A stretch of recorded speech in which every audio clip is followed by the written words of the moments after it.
Hi అండి, welcome to అనుసూయాస్ kitchen. ఈరోజు నేను బెల్లం అన్నం స్వీట్ పొంగల్ ఎలా చేయాలో చూపిస్తానండి.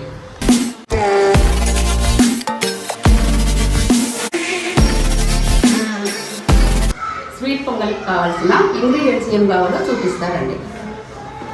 జీడిపప్పు, ఎండు కొబ్బరి, బాదం, నెయ్యి, ఎండు ద్రాక్ష, యాలుక్కాయలు, పెసరపప్పు, బియ్యం, బెల్లం.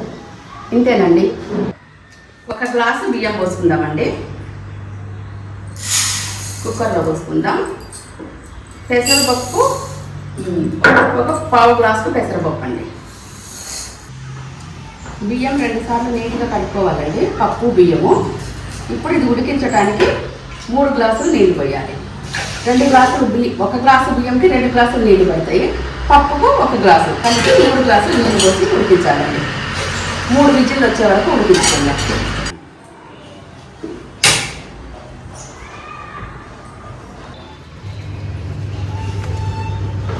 అంతర్యా ఏం చేస్తున్నావు? బెల్లమన్నం చేస్తున్నాక. బెల్లమన్నం చేస్తున్నావా?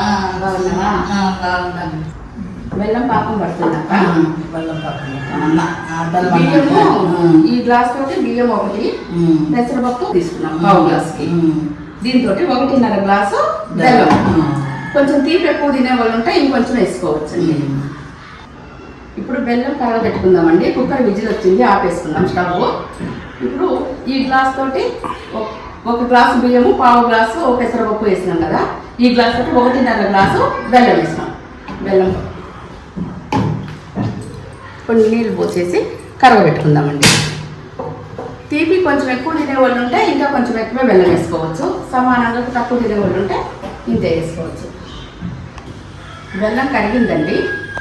ఇప్పుడు ఇసుక ఏమైనా ఉంటేనేమో మనము దీన్ని వేరే గిన్నెలకు మార్చుకుందాం, వడగట్టుకుందామండి. ఇట్లా టీ జల్లెడైనా ప్లాస్టిక్కి వాడకూడదండి, స్టీల్దే వాడాలి.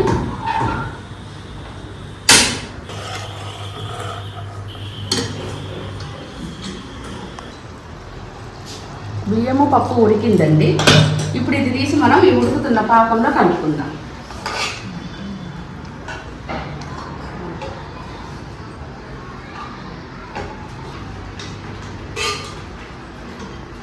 ఇప్పుడు మంచిగా కలుపుకోవాలండి.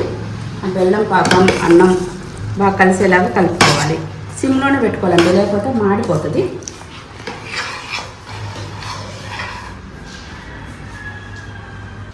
అన్నం ఇట్లా సిమ్లో పెట్టుకోవాలండి. చూడండి, తడంతా కూడా ఇట్లుంది. సిమ్లో పెట్టుకొని మూత పెట్టుకొని ఇప్పుడు ఈ స్టవ్ మీద డ్రై ఫ్రూట్స్ వేయించుకుందామండి మనం నెయ్యిలో.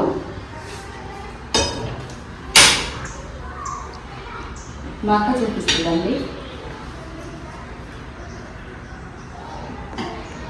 నెయ్యి సిమ్లోనే కాసుకోవాలండి, ఎందుకంటే తప్పంత మాడిపోతుంది, ఇది తొందరగా మాడిపోతుంది. అందుకు సిమ్లోనే పెట్టుకొని నెయ్యి కొంచెం వేడెక్కాక ఎండు కొబ్బరి వేసుకోవాలి.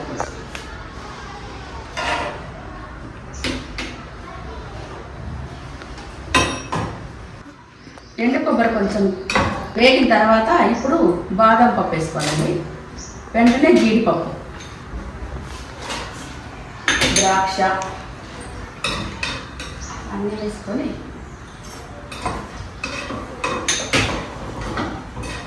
వేసుకోవాలండి. ఇప్పుడు అన్నంలో వేసుకోవాలి. అలాగే యాలక్కాయలు పౌడర్ వేసుకొని ఇది కూడా ఇప్పుడే కలిపేసుకోవాలి. స్మెల్ పోతుంది,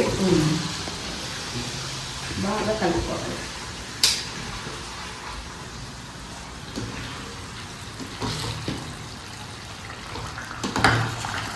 చూడండి, బెల్లం అన్నం కరెక్ట్గా ఉడికింది. కొంచెం కూడా నీళ్ళు ఎక్కువ కాలేదు, తక్కువ కాలేదు, అన్నీ కరెక్ట్గా సరిపోయిందండి. ఇదే కొలతలతో చేసుకున్నారంటే మీకు కూడా కరెక్ట్గా కుదురుద్దండి. ఇంక స్టవ్ ఆఫ్ చేస్తుందండి. స్టవ్ ఆఫ్ చేసి ఒక్క 5 నిమిషాలు మూత పెట్టుకొని అలాగే ఉంచుతాం. అయిందండి బెల్లం అన్నం. చూద్దాం రండి.